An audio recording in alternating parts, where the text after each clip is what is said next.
ഞാൻ ശുശ്രൂഷകരുടെ ധ്യാനത്തിന് വരുമ്പോൾ ഒത്തിരി പ്രതീക്ഷയോട് കൂടിയിട്ടാണ് വന്നിരുന്നത്.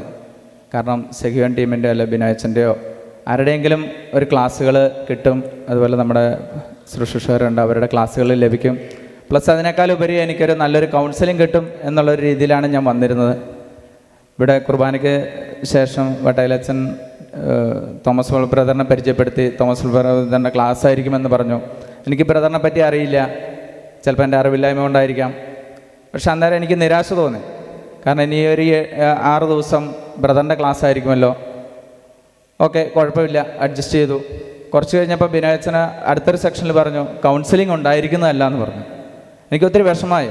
കാരണം രാജബ്രദറിനെ അറിയാം, ഞാൻ 1.5 വർഷമായി രാജബ്രദറിനോട് ചോദിക്കുന്നുണ്ട് എനിക്കൊരു കൗൺസിലിംഗ് വേണം. ഞാൻ വൺ ഡേ മിനിസ്ട്രി ചെയ്യുന്ന ഒരാളാണ്. അപ്പോൾ ആ സമയങ്ങളിൽ തിരക്കിനിടയ്ക്ക് ഇത് സാധിക്കാറില്ല. രാജബ്രദർ എന്നോട് സമയം പറയും, പക്ഷേ ആ സമയത്ത് ഒന്നിൽ എനിക്ക് തിരക്കായിരിക്കും, അല്ലെങ്കിൽ ബ്രദറിന് സമയം ഒത്തു കിട്ടാറില്ല. എന്തൊക്കെയോ തടസ്സങ്ങൾ അതിലുണ്ടായിരുന്നു. അതൊക്കെ മാറുമെന്ന് പ്രതീക്ഷിച്ചാണ് ഞാൻ വന്നിരുന്നത്. എന്തായാലും ആ നിരാശയോട് കൂടിയിട്ടാണ് ബ്രദറിൻ്റെ ക്ലാസ്സിൽ ഞാൻ ഇരുന്നത്. ആദ്യത്തെ ദിവസം ഞാൻ എൻ്റെ നോട്ട്ബുക്കിൽ എഴുതിയത് 1-2 ലൈനുകൾ മാത്രമേ എഴുതിയിട്ടുണ്ടായിരുന്നുള്ളൂ. കാരണം എനിക്കത് നിരാശയുണ്ടായിരുന്നു.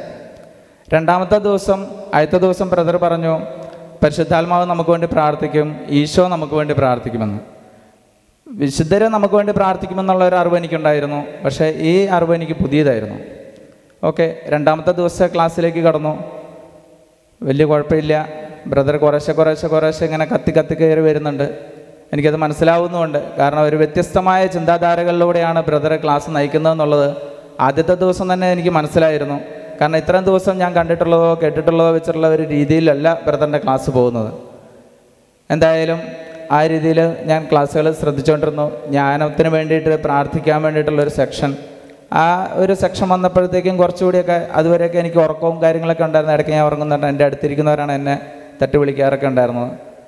എന്തായാലും ജ്ഞാനത്തിൻ്റെ ആ സെക്ഷൻ വന്നതോട് കൂടിയിട്ട് എൻ്റെ ഉറക്കമൊക്കെ പോയി. ബ്രദർ ഇവിടെ നിന്ന് പറഞ്ഞു അത് നിങ്ങൾക്ക് ഒരിക്കലും ദഹിക്കില്ല, ഉൾക്കൊള്ളാൻ ബുദ്ധിമുട്ടുണ്ടായിരിക്കുമെന്നൊക്കെ പറഞ്ഞെങ്കിൽ പോലും ഞാനത് മാക്സിമം ശ്രദ്ധിച്ചിരുന്നു. ആ ജ്ഞാനത്തിൻ്റെ ഒരു സെക്ഷനിലേക്കൊക്കെ എത്തിക്കഴിഞ്ഞപ്പോൾ എനിക്ക് ഒത്തിരി വ്യത്യാസം കിട്ടിയിരുന്നു. അതേപോലെ തന്നെ വ്യത്യസ്തമായ ഒരു ആശയം ഉണ്ടായിരുന്നു.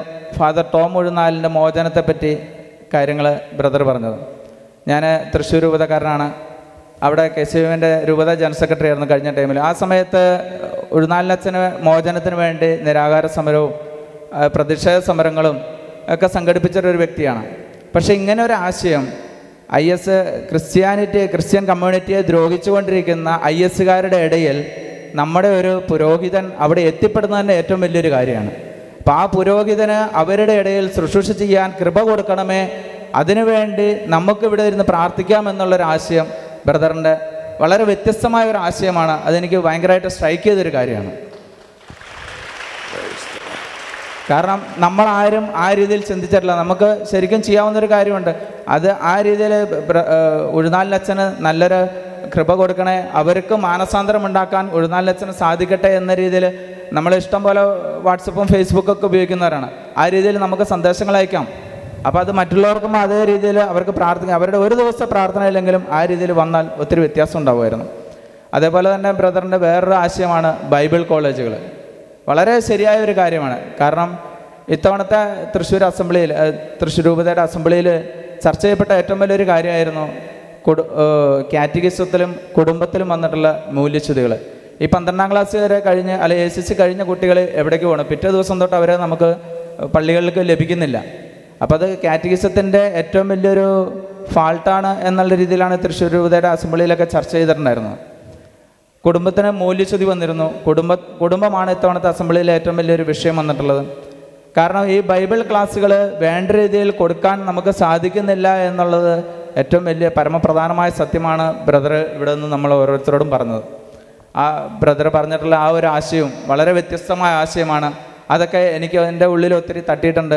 എനിക്കിനി എൻ്റെ ഇടവകയിലായാലും അല്ലെങ്കിൽ രൂപതയായിട്ട് അടുത്ത് പ്രവർത്തിക്കുന്ന ഒരാളാണ്, പിതാവിനെ സമയത്ത് കിട്ടുമ്പോഴെങ്കിലും പിതാവിനോട് ഇങ്ങനെ ഒരു ആശയം എനിക്ക് പറയാൻ പറ്റും. ഉൾക്കൊള്ളാൻ പറ്റുന്നെങ്കിൽ ഉൾക്കൊള്ളട്ടെ, അല്ലെങ്കിൽ ചെയ്യാൻ പറ്റുന്നത് ചെയ്യട്ടെ. എന്തായാലും ബ്രദർ പറഞ്ഞു പുരപ്പുറത്തെ പ്രഘോഷണം എന്ന് പറഞ്ഞു.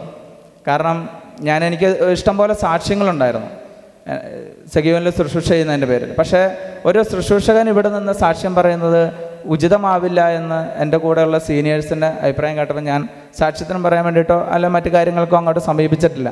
കാരണം ഒരു ശുശ്രൂഷകൻ വന്ന് സാക്ഷ്യം പറയുന്നത് ഉചിതമല്ല. പക്ഷെ ഞാൻ എൻ്റെ പല പ്രാർത്ഥനകളും അല്ല എൻ്റെ പല ആവശ്യങ്ങളും നേടിയിട്ടുള്ളത് ഇവിടെ വന്ന് ഞാൻ സാക്ഷ്യം പറഞ്ഞുകൊള്ളാം എന്നുള്ളതാണ്. എന്തായാലും അതെനിക്ക് സാധിച്ചിട്ടില്ല. അത് മുന്നോട്ട് എപ്പോഴെങ്കിലും സാധിക്കുമെന്ന് എനിക്ക് വിശ്വാസമുണ്ട്. പക്ഷെ പിറപ്പുറത്ത് നമ്മുടെ ഒരു കുടുംബത്തിൽ ഒരു ചെറിയ രീതിയിലെങ്കിലും എനിക്കിത് പറയാൻ സാധിച്ചില്ലെങ്കിൽ എൻ്റെ ഉള്ളിലെ തീ അണഞ്ഞു പോകുമെന്ന് എനിക്ക് ഇന്നലെ മിനിങ്ങാന്നൊക്കെ എനിക്കുണ്ടായിരുന്നു, എണീറ്റ് പോകുന്നു. പക്ഷേ എനിക്ക് സഭാകമ്പമുണ്ട്. ഞാൻ ആദ്യമായിട്ടാണ് ഇങ്ങനെ ഒരു വേദിയിലേക്ക്, പ്രത്യേകിച്ചും സഖിയോൻ്റെ ഈ ഇവിടെ നിന്നിങ്ങനെ സംസാരിക്കുന്ന ആദ്യമായിട്ടാണ്. അതിന് പുറപ്പുറത്തെ പ്രഘോഷണം സ്വന്തം കുടുംബത്തെങ്കിലും അത് പറയാൻ സാധിച്ചില്ലെങ്കിൽ എന്നിലെ തീ അണഞ്ഞു പോകുമല്ലോ എന്നുള്ളൊരു വിഷമത്തോടെയാണ് ഞാനിത് പറയുന്നത്.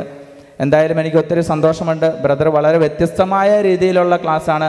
ഞാൻ ഇതുവരെ കേൾക്കാത്ത രീതിയിലുള്ള ഒരു ശൈലിയിലാണ് ബ്രദറിൻ്റെ ക്ലാസ് പോകുന്നത്. വ്യത്യസ്തമായ ആശയങ്ങളാണ് അതിലൂടെ പോകുന്നത്. Thank you very much.